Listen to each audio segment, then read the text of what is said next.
Welcome back, guys, to Triangle Strategy, where we start Chapter 15, or at least we go forward in Chapter 15.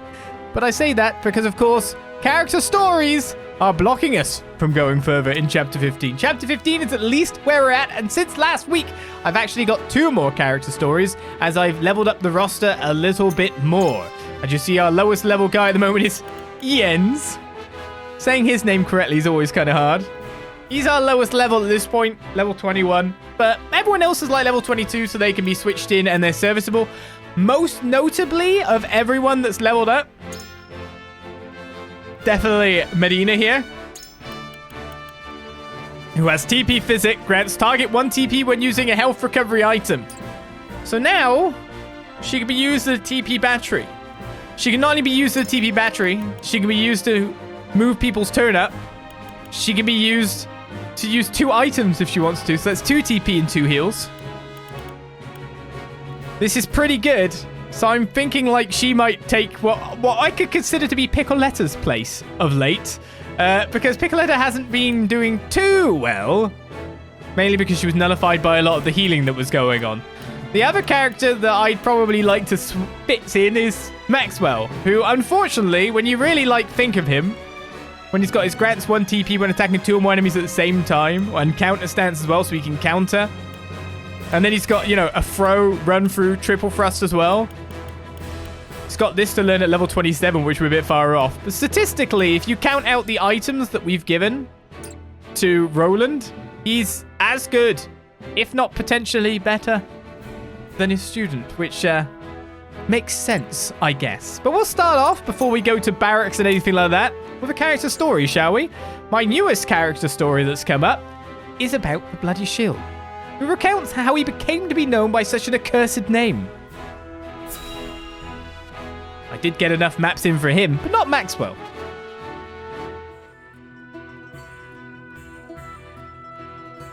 Thank you for joining me in my training, Sir Flanagan. I've learned much from you. In truth, I'm grateful for any training at all. There are few of us Hawk Riders in Glenbrook. Then let me thank you in turn for a chance to shake the rust from my bones. Seems my mount was keen to face such a worthy opponent as well. 'Twould seem they are hawks of a feather. Speaking of which, Sir Flanagan, I understand your regiment of riders was the Duchy's finest. Yet you chose to leave your homeland behind. Why?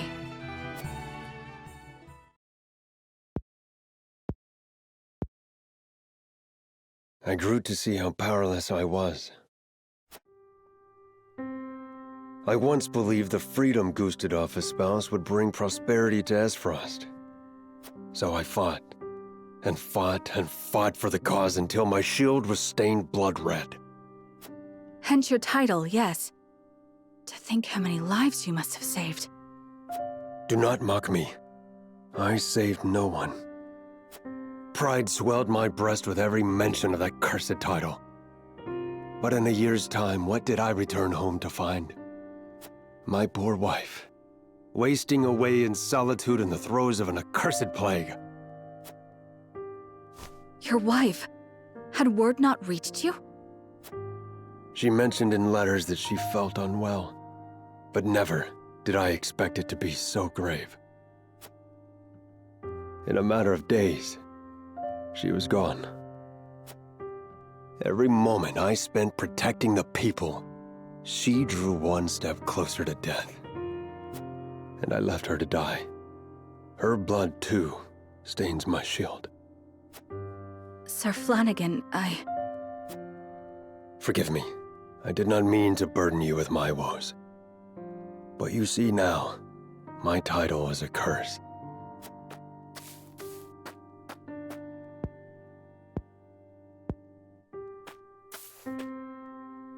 It is a tragedy, yes.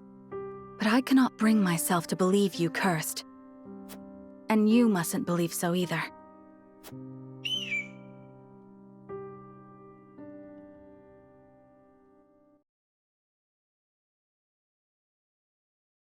So we learned a little bit about Flanagan's backstory and current motivations, which also got me another character story. So I didn't even lower the number at all. So that got me a new character story. Oh, so we got 2 for Flanagan at this point in time. Well, we could just follow on with it, so we get the full story right here, right now, maybe. Though he has thrown away his loathed epithet, it will not stop others from addressing him as such.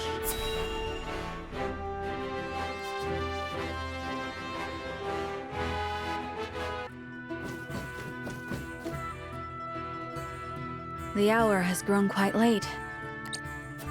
That was my first scouting excursion in many moons. I'd forgotten how long they can take. 'Tis not often I get the chance to soar over distant lands such as these.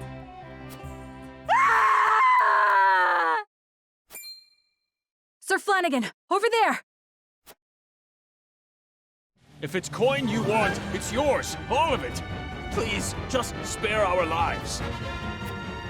I will be taking the coin, but I'm afraid nobody would see my face can go on living. Please, please have mercy. I shall be your shield, my love. Run while you can. They need us. Quickly! I'm with you. Let them go! What's this now? Did someone call in the army? Wait. I'd recognize that grubby shield anywhere. You're Sir Flanagan. You're but a lowly coward would turn tail from the duchy. But I bet your shield would fetch good coin at auction. And you shall have it, on the condition you do not lay a finger on these 2. Or better yet, I'll take your shield, your money, and your lives. Kill the lot of them!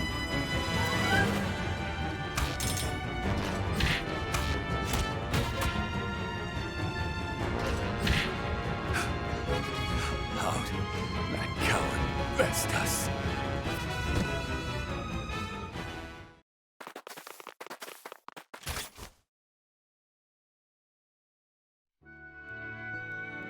Oh, thank you, good sir. Thank you. We are forever in your debt.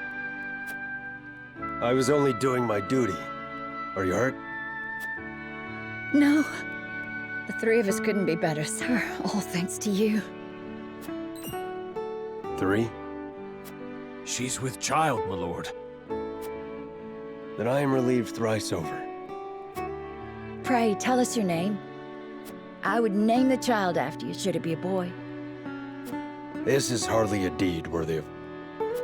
The man before you was Flanagan, an honorable soldier. Perhaps too much so for his own good. Flanagan. A fine name indeed. We thank you from the bottom of our hearts, Sir Flanagan. You truly are the People's Shield. The People's Shield. I dare say it's a fitting epithet. I am hardly worthy of such a lofty title. If only that were your choice to make. You didn't start calling yourself the Bloody Shield after all. Am I wrong, Sir Flanagan? Or should I say, the People's Shield? Then I suppose I must endeavor to live up to it. For my sake, and for that of the one who may bear my name.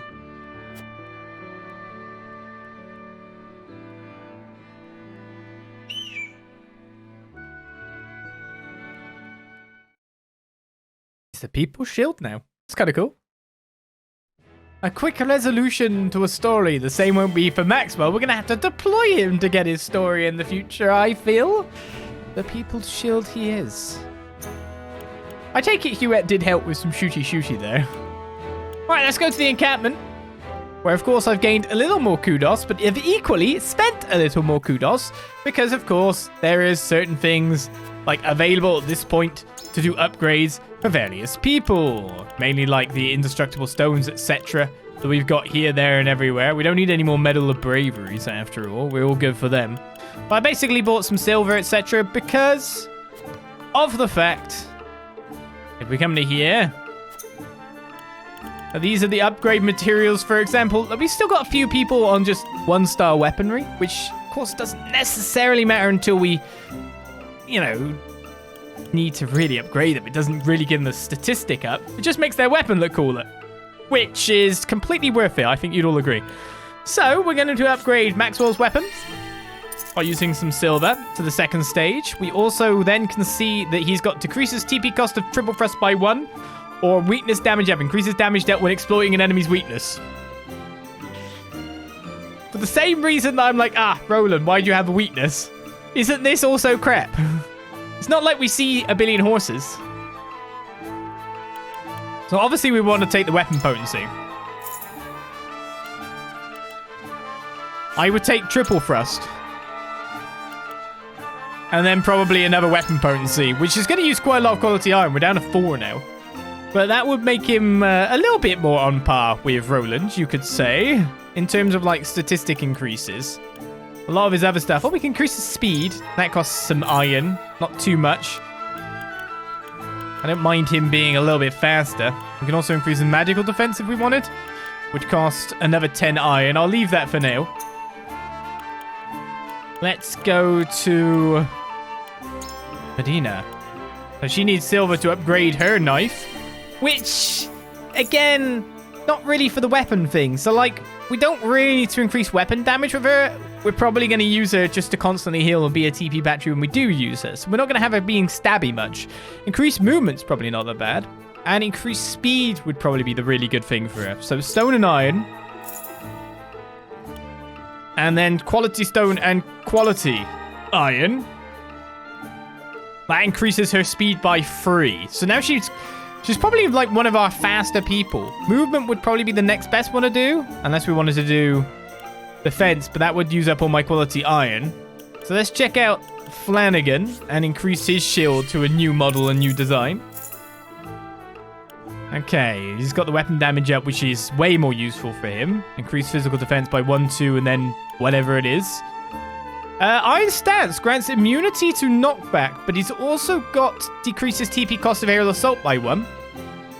So ideally you'd want that and that.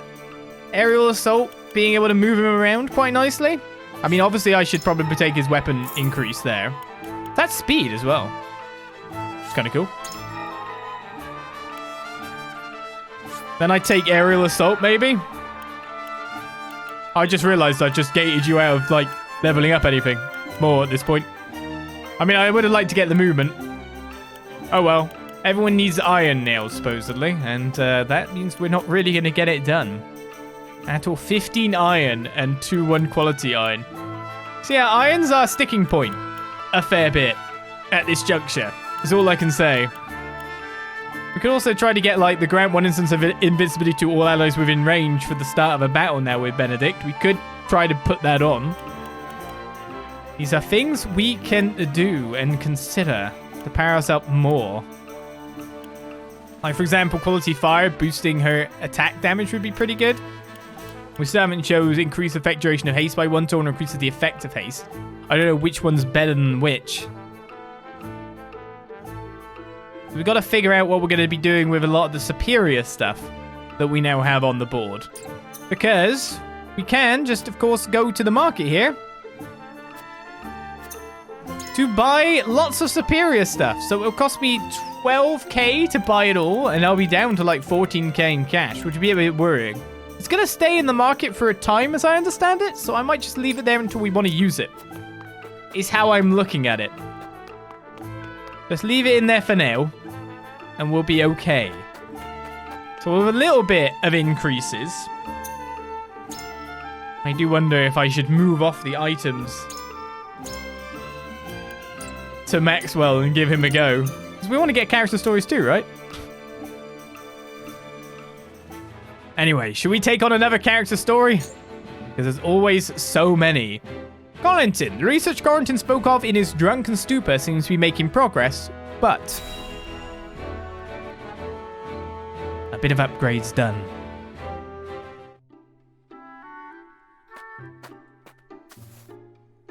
What's so urgent you can't let a man sleep? Nothing less than the completion of my groundbreaking research, Eridor. Oh. Well now, that is something. Indeed it is. I've managed to thermodynamically stabilize the quasi-liquid film forming on the surface of the... Yes, I've heard all that. Now tell it to me in words a man can understand. Right. Well, in layman's terms, I have created ice that never melts. See how simple... Did you say ice that never melts? That's mighty impressive and all, but what actual good does that do anyone? My dear, sweet, simple Eridor. We can use my creation to forge weapons with no need for iron. Sounds useful, if it works as you say. But how's the durability? Silly soldier. Do you take me for a fool? Of course I tested their durability. Worry not. A prototype shall arrive shortly. I bid you try it out for yourself. For better or worse, you're the most experienced soldier I know. And so I'd have you handle it first. That sounds big and important. I reckon I'll take you up on it. What news? Surely it's finished by now. Afraid not. I come bearing unfortunate news from the smithy. It seemed plenty sturdy at first, but shattered the moment he took a hammer to it. He says it has a long way to go before it can be used in place of iron, I'm afraid. Preposterous! My calculations were impeccable. Surely I have not forsaken my homeland in pursuit of a fool's errand. That's all a bit dramatic, isn't it? You can't have a breakthrough without breaking a couple of ice blades. You know what'd wash away all that pain? A nice cold glass of spirits.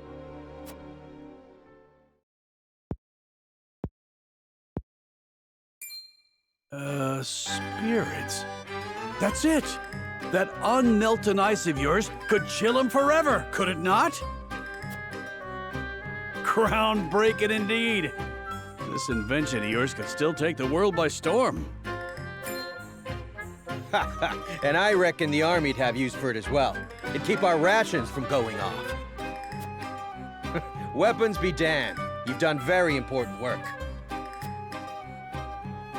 The fact remains that my calculations were in error.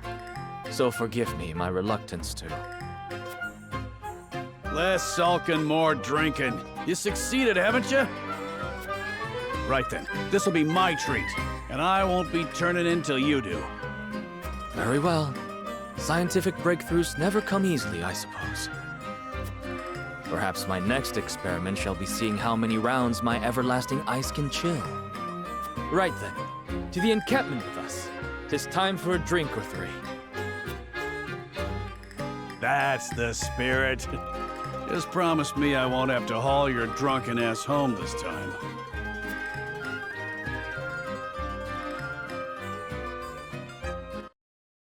He invented never-melting ice. The first thought was weaponry and a replacement for iron.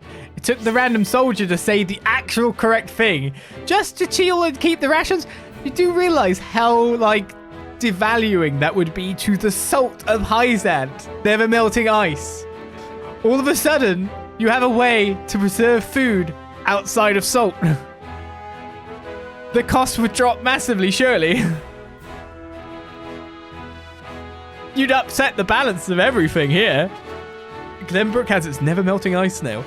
It's like, come on, preservation of food. It's one of your issues. Yikes. Come on, guys. And the soldiers are like, that would help with our rations. Like, yes, Corentin, realize how important that is. Come on, help. Someone do this. Someone do this.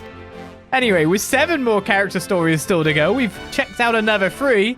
Let's have a little bit more of a seeing of our actual main story. So, what am I doing first? That is the question. Shall I go Roland or Frederica? Oh, not another choice. Let's go with Roland and see how his growing pains are being a king. He takes steps to rebuild the crown city, but Patronette... and the royalists have other ideas.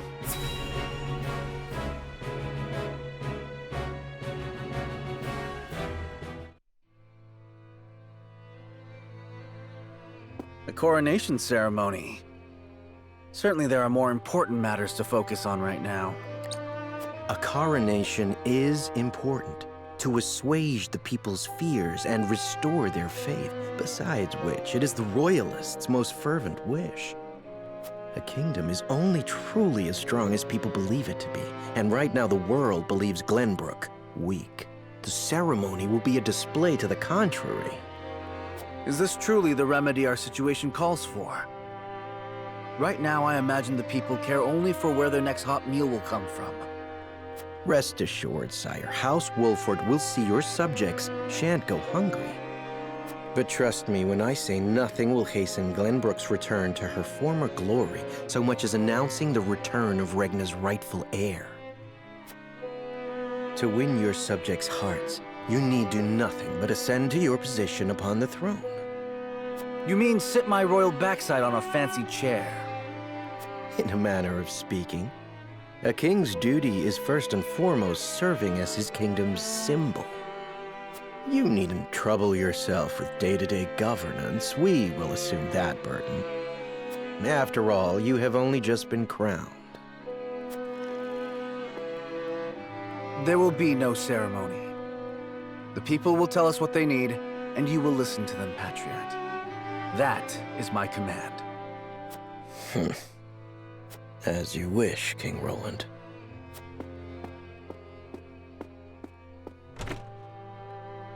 How fare things, Suette? Have the relief supplies been given to those who need it? Well, we had received a sizable shipment of goods from Hyzante, but there are complaints. It seems very few of those goods have made it into the hands of the people. And why is that? We aren't certain, though apparently Patriot and the Royalists involve themselves with the distribution. Damn those Royalists! They cannot be left to their own devices. Skimming what they needed, right? Making sure things are in their control by making sure the populace aren't entirely grateful to the king. Alright, before we check out Frederica's side of things, another character story. Even the tavern, meant to be a place for people to forget their worries, sees its share of troubles. Also about our time.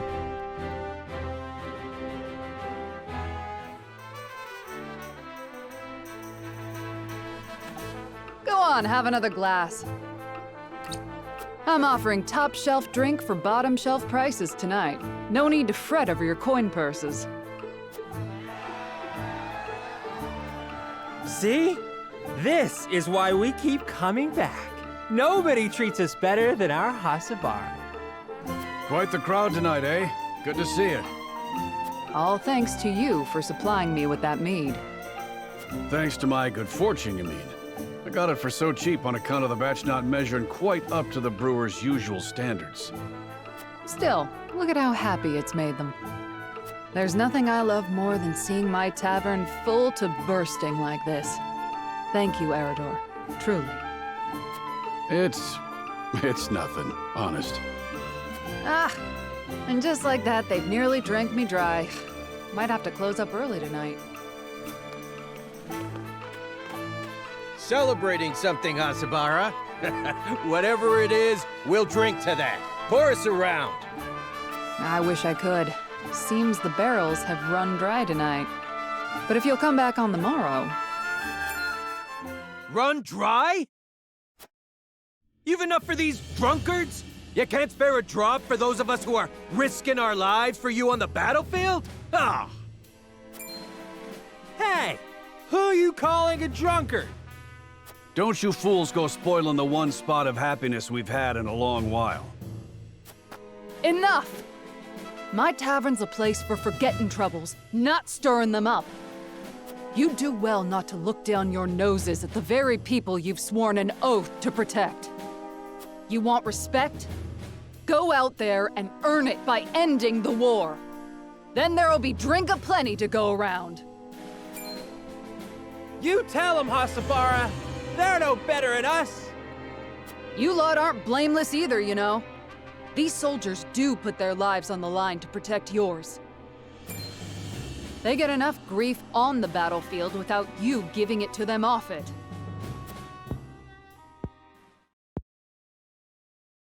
I'm sorry. I don't know what came over me. No, I shouldn't have let my temper flare. Look, there's still some drink left here. How's about you raise a glass together?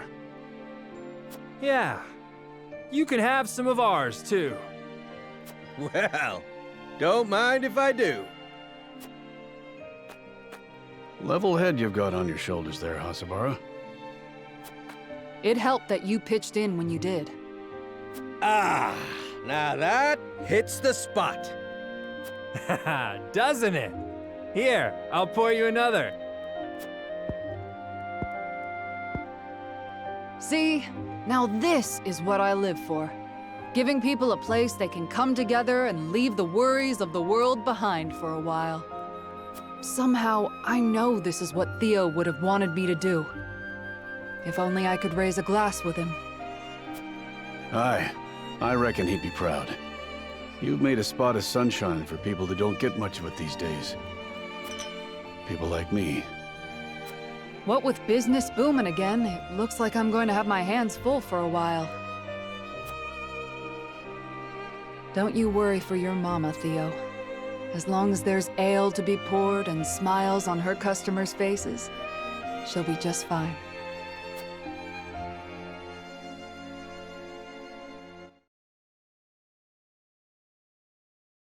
One interesting tied together factor about these character stories in general. It is quite amazing how much Eredor matters to everything. The VA for Eredor must be like, my god, I'm not the protagonist. I've got a hell of a lot of lines. So moving on, Frederica hears the voices of the people as she walks the city streets.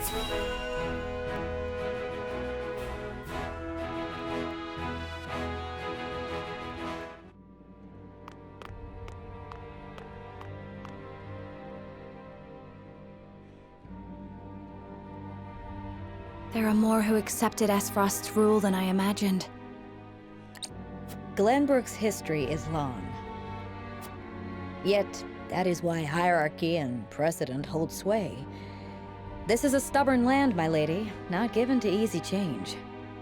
Though Archduke Gustadolf, acting in the name of freedom, granted privilege after privilege to the powerful. For people used to Glenbrook's rigid customs, I suppose that sort of change must have been too seductive to resist. Perhaps, but his freedom was naught but greed and cruelty. Lady Frederica, I've been searching everywhere for you. A Wolffort messenger.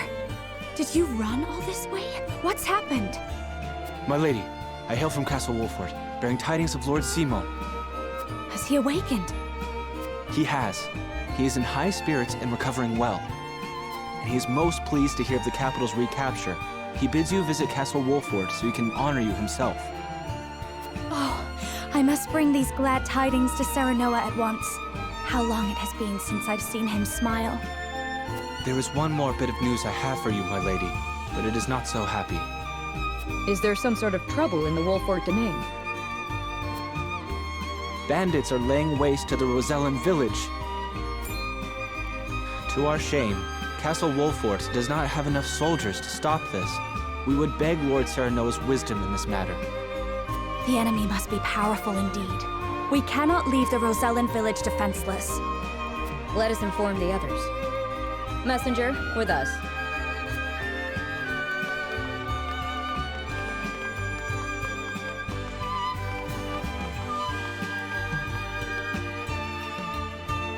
Well, well.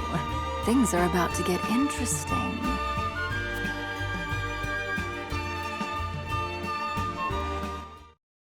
Yes, they are, because now everyone has different priorities. Because, of course, the original priority that brought us all together has been solved. Oh, yeah! The past four House Wolffort diverge mean they will have to go their separate ways for the first time. Which way will Serenoa take? Well, that's a question for the future, because there's another scene over here. I didn't even know if that was there. I was trying to scroll over to character stories and I failed monstrously. It's choice time. Meanwhile, it's character story time, so we gotta start knocking them down the list still. Lionel uses the Wolfort name to sell his dubious goods, but will he get away with it? Get him, Anna.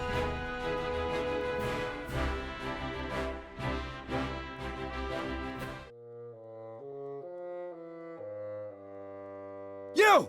Just what was in that swill you sold me? Ah, my good sir.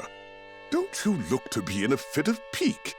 But what does it have to do with Lionel? Don't play coy with me! That was no secret elixir you sold me. An elderly nobleman bought the entire batch, and all he got for his troubles was a whole day atop his chamber pot! Ah, perhaps the tonic's invigorating effects were too potent for a man of such venerable age. While Lionel is sure his digestive system has been duly cleansed, methinks a smaller dosage should suffice next time. Digestive system? Dosage? You said that medicine granted eternal life.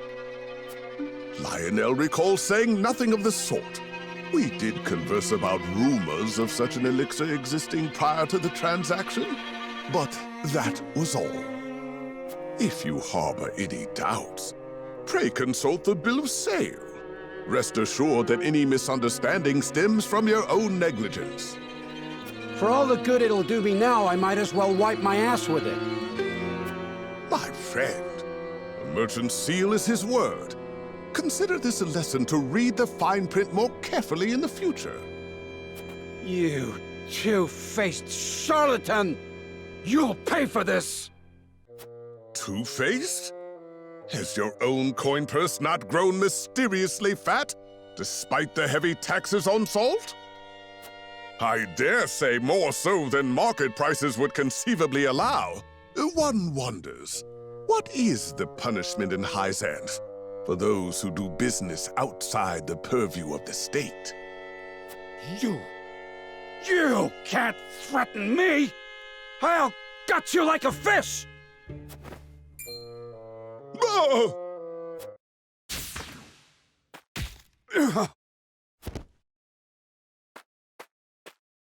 Seems you needed protection after all. Shut up! Lionel had the matter well under control. Did you kill him? He's just unconscious. Killing him would only attract unwanted attention. Nevertheless, he gave Lionel quite a fright. That knock on his head couldn't have been good for the fool's health. The only fool here is you.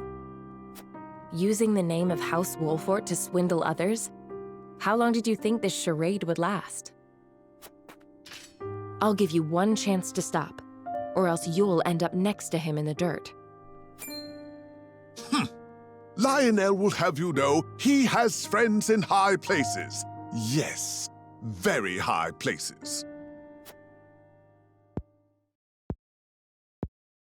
So high, in fact, that yes, Lionel now sees the error of his ways. His thinking so far has been positively unambitious. It is Lionel who holds the purse strings of House Wolfort, and it is he who must see to it that said purse is overflowing with riches. He has been a fool. Only a fool would squander his talents with such petty deceits. But Lionel does not lose heart easily. No, he shall redouble his efforts. For such is his burden, the burden of a loyal servant tasked with guiding his house to boundless fortune. Ha ha! Let us begin our new work post-haste.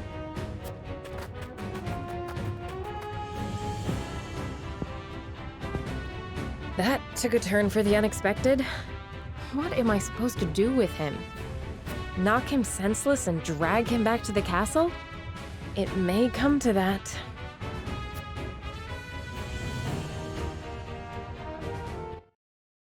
I was slightly wondering if Anna would just say, I've got friends in high places. And it's like, Well, my dagger's immune to that. I don't care. My dagger doesn't care. I'm literally 2 centimeters away from you with a dagger. I can kill you now and your friends won't even know about it. God, what are you doing, Lionel? It's not the time or place to be, like, going on about that.